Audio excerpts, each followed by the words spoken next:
প্রথম ম্যাচে হেরে গেলেও বাংলাদেশ দ্বিতীয় ম্যাচে দুর্দান্তভাবে ফিরে এসেছে। শ্রীলঙ্কার বিপক্ষে আজ বাংলাদেশের ম্যাচটি কেমন হতে পারে, ফাইনাল বা অলিখিত ফাইনাল আজকের ম্যাচটি বলা যেতে পারে। এনটিভি অনলাইনের বিশেষ আয়োজন স্পোর্টস টকে আজ আমাদের সাথে রয়েছেন স্পোর্টস জার্নালিস্ট জহিরুল কাইয়ুম ফিরোজ। ফিরোজ, আপনাকে স্বাগত। ধন্যবাদ আপনাকে। এবং আপনাদের সাথে আছি আমি পূর্ণিমা রাউত। আজকের এই ম্যাচ নিয়ে আপনার সাথে আলোচনা করব। বাংলাদেশ তো গত ম্যাচে দুর্দান্তভাবে একটি ফিরে এসেছে বা কামব্যাক করেছে। আজকের ম্যাচটিতে তারা মাঠে কেমন খেলবে? আচ্ছা, প্রথম ম্যাচে আমরা হেরে গিয়েছিলাম, ব্যাটিংয়ে বোলিংয়ে ভালো করতে পারিনি। দ্বিতীয় ম্যাচে ব্যাটিংয়ের জায়গাটা আমরা যথেষ্ট ভালো করেছি।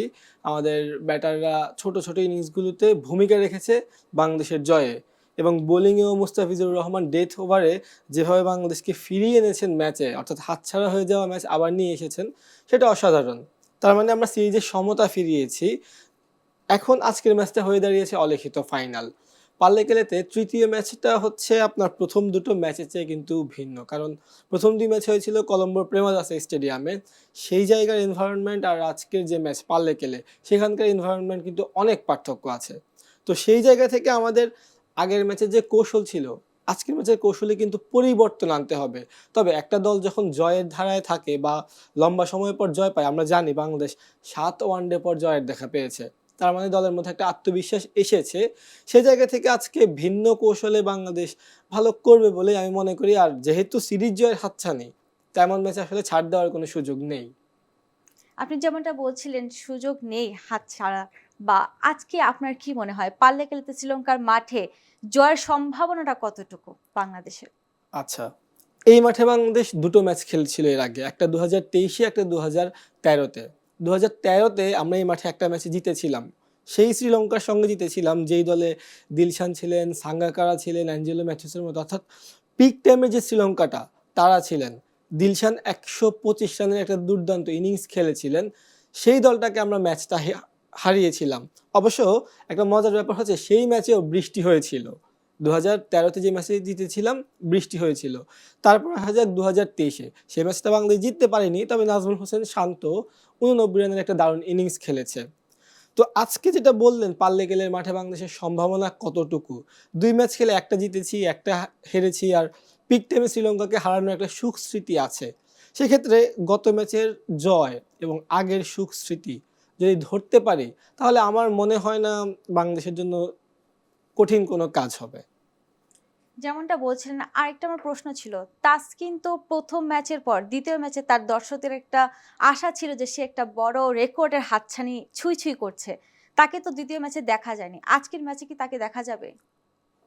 তাসকিনকে প্রথম ম্যাচে নেওয়ার পর দ্বিতীয় ম্যাচে দলে দেখা যায়নি, সেটা হয়তো টিম কম্বিনেশনের কারণে তাকে নেওয়া হয়নি। হাসান মাহমুদকে নেওয়া হয়েছিল। আনফর্চুনেটলি হাসান মাহমুদ কিন্তু ভালো করতে পারেননি, তিনি উইকেট শূন্য ছিলেন দ্বিতীয় ম্যাচে। অর্থাৎ প্রথম ম্যাচে তাসকিন 4 উইকেট পেয়েছিলেন, তার পরিবর্তে যখন একজন নামবে, তিনি যদি ইম্প্যাক্ট ফেলতে না পারেন, আমাদের আসলে পরিবর্তনটা প্রয়োজন। আজকে তাসকিনের ফেরার সম্ভাবনা আছে বেশ কয়েকটা কারণে। প্রথমত হচ্ছে আপনার হাসান মাহমুদ আগের ম্যাচে ভালো করতে পারেননি তুলনামূলক। আর আজকের যে শেষ ম্যাচটা পাল্লেকেলের উইকেট, সেখানে পেস বেশ ধরে। তো পেস বান্ধব উইকেটে দেশের সময়ের সেরা পেসারকে ছাড়া আসলে নামাটা আমার মনে হয় বোকামি হবে। বাকিটা টিম ম্যানেজমেন্টের সিদ্ধান্ত। আর তাসকিন যদি খেলেন, আপনি যেটা বলছিলেন, বাংলাদেশ শ্রীলঙ্কার দ্বিপাক্ষিক সিরিজে বাংলাদেশের হয়ে সর্বোচ্চ উইকেট এখন তাসকিনের দখলে। তিনি 26টা উইকেট পেয়েছেন। আর এই সিরিজে মুরলীধরন, লাসিথ মালিঙ্গা তার সামনে আছেন। আজকে যদি সুযোগ পান এবং একটা উইকেট পান, তার উইকেট হবে 27টা, দুটো পেলে 28টা, অর্থাৎ মালিঙ্গাকে ছাড়িয়ে যাবেন। সামনে কেবল মুরলীধরন 31 উইকেট নিয়ে। 5 উইকেট পাওয়াটা কঠিন, তবে অসম্ভব নয়, কারণ প্রথম ম্যাচে কিন্তু তাসকিন 4টা উইকেট পেয়েছিলেন। তো সে জায়গা থেকে আজকে তাসকিন ফিরতে পারেন। টিম কম্বিনেশন বলেন, হাসান মাহমুদের ব্যর্থতা বলেন, দলের প্রয়োজন বলেন, তাসকিনকে আজ দেখা যেতেও পারে। আজ তো তাসকিনকে খুবই গুরুত্বপূর্ণ মাঠে। তো বাংলাদেশের আজকে শেষ ম্যাচটা জেতার জন্য ক্রিকেটে কি কি গুরুত্বপূর্ণ ভূমিকা রাখা যেতে পারে, কি কি রাখলে ওরা আজকে জিততে পারবে? আচ্ছা, প্রথমত হচ্ছে আমরা যদি আগে ব্যাটিং করি, আমাদের ব্যাটারদেরকে ভালো করতে হবে, যেটা বিকল্প নেই, কারণ এই ম্যাচটা হাই স্কোরিং ম্যাচ। আগে আমরা যেখানে খেলছি কলম্বো, সেখানে ছিল টস জিতলে ব্যাটিং নাও, ম্যাচ যেত, এটাই হয়ে আসছিল। কিন্তু সেই জায়গা থেকে আজকের ম্যাচটা ভিন্ন। যেহেতু ওয়ান ডে ম্যাচ এখন আধুনিক হয়ে গিয়েছে, 350 রানও আজকাল নিরাপদ নয়। তাই আমাদের ব্যাটারদের কিন্তু একটা ভালো সংগ্রহ দাঁড় করাতে হবে আগে ব্যাটিং করলে। তো সেই জায়গাতে ওপেনিং জুটিটা খুব গুরুত্বপূর্ণ। সবসময়ই আপনি যদি একটা ভালো স্টার্ট এনে দিতে পারেন, আপনার মিডল অর্ডারের জন্য কাজ ভালো হয়, লোয়ার অর্ডারের জন্য সহজ হয়। খেয়াল করলে দেখবেন গত ম্যাচে আমরা যত রান করেছি 248, অতদূর যেতে পারতাম না। যদি সেই দিকে তানজিম সাকিব, সে বোলার হয়েও কিন্তু 21 বলে 33 রানের একটা দারুণ ইনিংস খেলেছে এবং অপরাজিত ছিল। সেটা কেন করতে পেরেছে? তার আগের ব্যাটাররা তাকে একটা সংগ্রহ এনে দিয়েছিলেন। পারভেজ ইমন 67 করেছিলেন, তাহিদ হৃদয় 51 করেছিলেন। তার মানে তার উপর চাপ একটু কমেছে। জাকের বলেন, শামীম বলেন, একজন 24, একজন 22, অল্প, অল্প ছোট, ছোট ইনিংস কিন্তু কার্যকরী ভূমিকা রেখেছে। আজকের ম্যাচটা তো আমাদের ব্যাটারদের সেই কাজটা করতে হবে। প্রথম ম্যাচে তানজিদ তামিম 52 রান করেছিলেন, দ্বিতীয় ম্যাচে পারভেজ ইমন 67 করেছিলেন। ওপেনার বাট ইন্ডিভিজুয়ালি ভালো। ওপেনিং যে জুটিটা, সেই জুটিটাতে আমাদের থিত হতে আমরা পারছি না। এটা চিরায়ত সমস্যা। এক ম্যাচে আমাদের ওপেনিং ছিল 29 রানের জুটি, আরেক ম্যাচে 10 রানেই ভেঙে গেছে।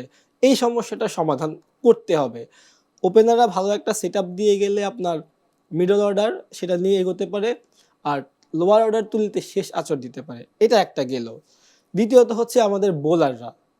যেহেতু পেস বান্ধব উইকেট হবে, সেক্ষেত্রে আমাদের তাসকিন, মুস্তাফিজ, সাকিবকে প্রথম ম্যাচের মতো আবারও দেখা যেতে পারে আক্রমণে।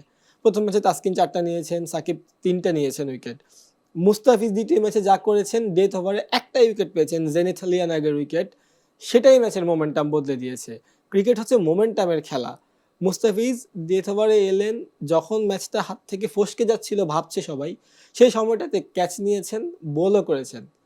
তার মানে একটা উইকেট, সেটা খুব গুরুত্বপূর্ণ সময় আমাদের দেখতে হবে ওই একটা উইকেট কতটা ইম্প্যাক্ট রাখছে। দ্বিতীয় ম্যাচে আবার স্পিনার তানভীরও কিন্তু 5 উইকেট পেয়েছেন। প্রায় 2.5 বছর পর শ্রীলঙ্কার সঙ্গে কোনো বাংলাদেশি বোলার ম্যাচে 5 রান নিয়েছেন। তার মানে পরিবেশটা খুব ভালো। এই সুন্দর পরিবেশটা ধরে রাখতে হলে আমাদের পারফর্ম করতে হবে, পারফরমেন্স ধরে রাখতে হবে। দ্বিতীয় ম্যাচে আরেকটা কাজ হয়েছে আমাদের ফিল্ডিং। জাকের আলী উইকেটের পেছনে ক্যাচ মিস করেছেন। তো ক্যাচ আসলে মিস করলে সেটা প্রতিপক্ষের জন্য অ্যাডভান্টেজ। এই কাজগুলো করতে হবে। ব্যাটিং, বোলিং, ফিল্ডিং 3 বিভাগে যদি আমরা সামঞ্জস্য রেখে উন্নতি করতে পারি, তাহলে ম্যাচ জয় আসলে কেউ আটকাতে পারবে না। হ্যাঁ, ম্যাচ জয়টা আটকাতে পারবে না। কিন্তু আপনি যেটা বলছিলেন শ্রীলঙ্কার যে বৃষ্টির সংখ্যাটা, শ্রীলঙ্কার মাঠে বৃষ্টির সংখ্যা। আজকে টসে জিতলে বাংলাদেশের কি করা উচিত? আচ্ছা, ব্যাটিং না বোলিং? এই মাঠটা আসলেই বৃষ্টিতে ভরপুর। কারণ নভেম্বরে শ্রীলঙ্কা নিউজিল্যান্ডের একটা ম্যাচ বৃষ্টিতে পুরো ম্যাচ ভেসে গেছে, অর্থাৎ খেলাই হয়নি। আর এখানে সর্বশেষ 5টা ম্যাচে কোনো না কোনোভাবে কোনো না কোনো সময় বৃষ্টি হয়েছে। পাল্লে-কেল্লেতে আপনার গতকালও বৃষ্টি হয়েছে, আজও বৃষ্টির শঙ্কা আছে। আমরা যদি ব্যাটিংটা আগে নিতে পারি, আমাদের জন্য অ্যাডভান্টেজ থাকবে শুরুতে খুব দ্রুত রান তুলতে পারলে। আর এই সময়টাতে এসে ক্রিকেটে যদি আপনি ১ম এ ব্যাটিং নেন, প্রতিপক্ষকে একটা ভালো সংগ্রহ দিতে পারেন, সেটা খুব ভালো। আর টসটা আসলেও আমাদের কারো হাতে নেই, এটা ভাগ্য। সো ব্যাটিং হোক, বোলিং হোক, যেটাই হোক, শুরুতে মোমেন্টাম রাখতে হবে। বোলিংয়ে উইকেট নিতে হবে, ব্যাটিংয়ে একটা ভালো শুরু এনে দিতে হবে। তাহলেই বোধহয় আমরা শ্রীলঙ্কার মাটিতে আজকে ইতিহাসটা গড়তে পারবো। যে ইতিহাস আমাদের হাতছানি দিচ্ছে ওয়ানডেতে প্রথমবারের মতো। ওদেরকে ওদের মাটিতে ওয়ানডে সিরিজ হারানো। সর্বশেষ সিরিজ কিন্তু আমরা হারিয়েছি আমাদের ঘরের মাঠে। তবে তাদের বিপক্ষে ম্যাচ জিতেছি। সিরিজটা জিতিনি তাদের মাঠে। তো এটা কিন্তু একটা বাংলাদেশের জন্য সুবর্ণ সুযোগ। এই সুবর্ণ সুযোগ তো হাতছাড়া করা যাবে না। পাল্লে-কেলের এই পেস বান্ধব উইকেটে বাংলাদেশের একাদশ কেমন হতে পারে? বা লিটনকে কি আজ দেখা যাবে? লিটনকে দেখা যাওয়ার সম্ভাবনা আসলে কম। তিনি প্রথম ২টো ম্যাচে সুযোগ পাননি। তারপর তার জায়গায় যিনি এসেছিলেন শামীম হোসেন পাটোয়ারি। শামীম কিন্তু আপনার ২য় ম্যাচে যথেষ্ট করেছে। লিটন একটা ম্যাচে সুযোগ পেলেও কিন্তু কাজে লাগাতে পারেননি। আর শামীম গত ম্যাচে এসেছেন ব্যাটিংয়ে 22 রান করেছেন, ছোট তবে কার্যকরী ইনিংস। বল হাতেও কিন্তু তিনি ৯ ওভার বল করে মাত্র 22 রান দিয়েছেন। উইকেট পেয়েছেন একটা। তার মানে অলরাউন্ড পারফরম্যান্স। লিটনের কাছ থেকে আমরা একটা পেতাম, সেটাও ঠিকঠাক পাচ্ছি না। তো সেই জায়গা থেকে লিটনের একাদশে আসার সম্ভাবনা খুবই কম। বাকিটা হচ্ছে বাংলাদেশের যে একাদশ, একটা দল চায় না উইনিং কম্বিনেশন ভাঙতে। সেখান থেকে আমাদের উইনিং কম্বিনেশন ভাঙা লাগতে পারে। কারণ আজকে যেটা বললেন পেস বান্ধব উইকেট, সেখানে হাসান মাহমুদের চেয়ে তাসকিন আহমেদ অবশ্যই গুরুত্বপূর্ণ ভূমিকা রাখবেন। কারণ তাসকিনের অভিজ্ঞতা আছে, প্রথম ম্যাচে ভালো করেছেন। সেই জায়গা থেকে তার কনফিডেন্স লেভেলটা ভালো। তো তাসকিন ফিরতে পারেন। একাদশে আমাদের একটা বড় পরিবর্তন আসতে পারে। অনেকে বলছেন শান্ত খেলবেন না। এখন পর্যন্ত শান্ত খেলবেন। তিনি যদি না খেলেন তাহলে নাঈম শেখ আসতে পারেন। সেক্ষেত্রে ওপেনিংয়ে নামতে পারেন নাঈম এবং তানজিদ তামিম, ওয়ান ডাউনে নেমে যেতে পারেন ইমন। কারণ নাঈম শেখও কিন্তু ওপেনারই। তবে মনে হচ্ছে শান্ত খেলবেন। তাসকিন ঢুকতে পারেন দলে, লিটনের সম্ভাবনা একেবারেই বলা যায় নেই। শেষ মুহূর্তে যদি টিম ম্যানেজমেন্ট কোনো কিছু ভাবে সেটা তাদের কাছে। আর বাকি একাদশটা দ্বিতীয় ম্যাচের মতোই থাকবে। ফিরোজ, আপনাকে ধন্যবাদ। আপনাকেও ধন্যবাদ। আজকে ফিরোজ বা যাই বলুন, আমাদের সবারই একটাই চাওয়া, বাংলাদেশ যেন সেই ইতিহাস ছুঁতে পারে আর আজকে জয় হয়। আমরা সবাই চাই বাংলাদেশ যেন জয় হয় আজকের এই ম্যাচটিতে, ফাইনালে। এনটিভি অনলাইনে আমরা আবারও ফিরে আসবো স্পোর্টস টকে নতুন নতুন আরো ভিন্ন রকম ম্যাচের কথা নিয়ে। সেই পর্যন্ত সবাই ভালো থাকুন, সুস্থ থাকুন।